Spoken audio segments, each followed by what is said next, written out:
Assalamualaikum warahmatullahi wabarakatuh. Baik,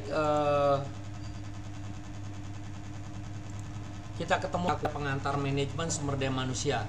Tentang apa itu manajemen sumber daya manusia? Saya akan perkenalkan diri, nama dosen pasca sarjana Universitas Profesor Ma.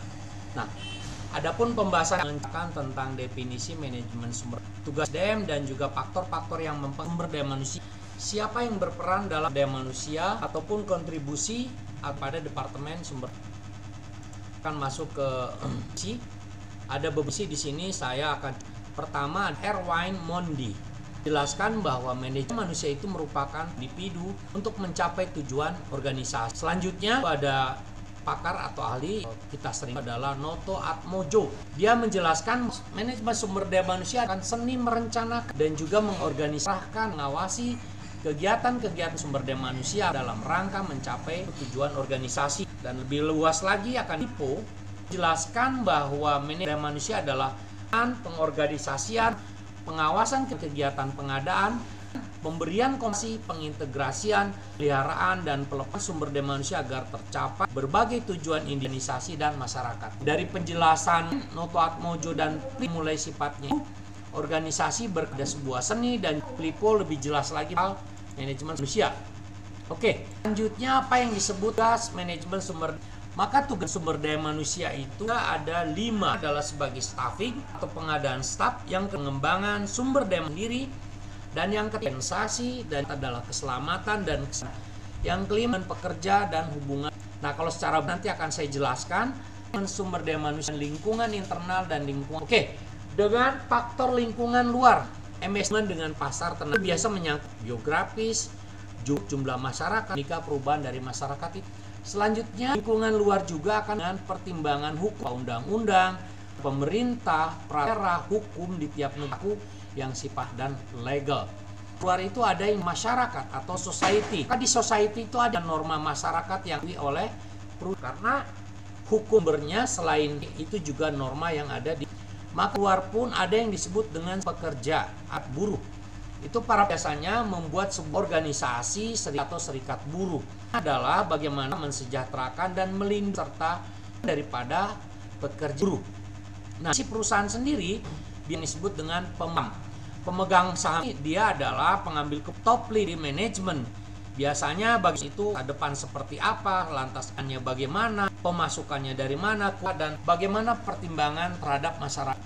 Baik, para mahasiswa selanjutnya lihat faktor adalah pertama persaingan teknologi, ekonomi dan peristiwa yang tidak apa itu persaingan, jelas hukum ekonominya akan berlaku, supply dan demand. Permintaan barang tinggi, maka biasa harga akan naik. Nah, jika barang berlimpah di masyarakat produksi, maka harga akan semakin. Nah, itu akan sangat pada soal produk dan itu sendiri pelanggan.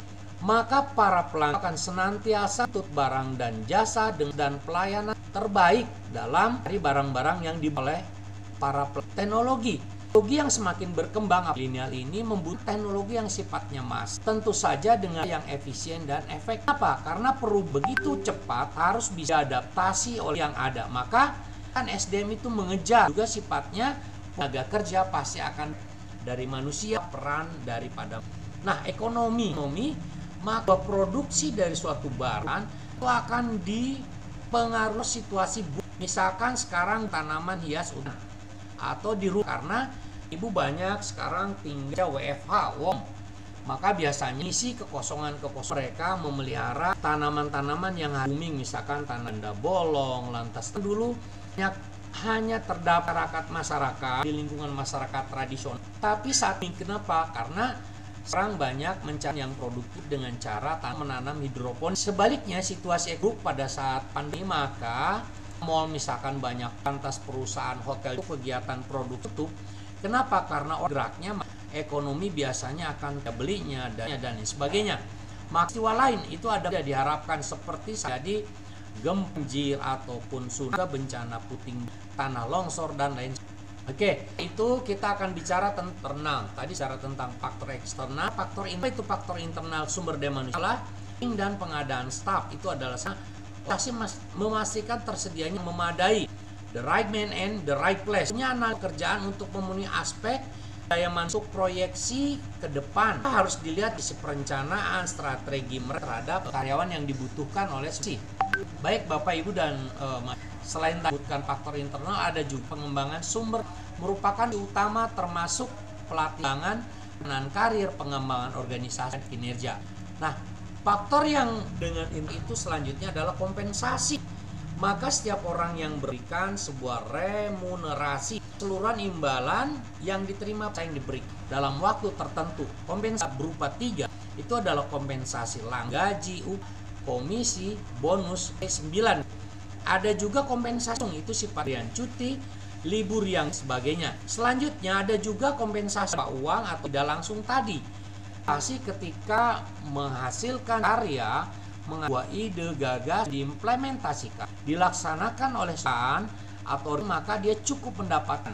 Biasanya orang ini adalah dalam kategori teori Maslow mengatakan bahwa itu pada kebutuhan itu adalah kepuasan terhadap yang sudah mereka dari karyanya mereka sendiri. Lantas fungsi SMSDM juga keselamatan, fungsi kesehatan. Apa itu fungsi keselamatan? Maka setiap pekerja harus dilindungi dari kemungkinan pekerja itu akibat dari cedera baik fisik, cedera berat sampai kepada meninggal dunia. Maka di situ harus diberikan asuransi keselamatan.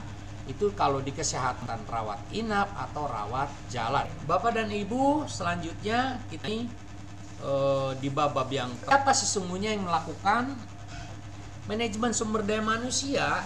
Maka dia biasanya ini penasehat atau sebagai staf yang bekerja untuk menangani berbagai hal yang berkaitan manusia. Lantas ada juga manajer sourcing eksternal. Nah, di saat sekarang dan Indonesia, apalagi dengan munculnya perusahaan itu seringkali para pekerja yang profesi kriteria standar yang mereka butuhkan dalam mereka menggunakan yang disebut dengan outsourcing. Yang selanjutnya adalah kontribusi daya manusia. Apa tujuan organisasi? Bantu organisasi untuk mencapai, sedangkan itu apa? Makan staf sesuai keahlian, kemampuannya dengan efisien, menyediakan pekerja yang terlatih dan bermotivasi untuk kepentingan organisasi, termasuk untuk mengkomunikasikan kebijakan Departemen Sumber Daya Manusia kepada semua pekerja, serta untuk membantu menjaga dan memelihara moral etika di diri. Baik Bapak dan Ibu, selain manajemen sumber daya manusia secara individu dan juga secara masyarakat, secara dan meningkatkan kepuasan kerja dan selain itu mengembangkan dan memelihara pekerjanya. Lantas apa itu?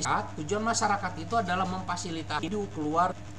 Baik Bapak dan Ibu sekalian, kali ini pengantar manajemen sumber daya manusia.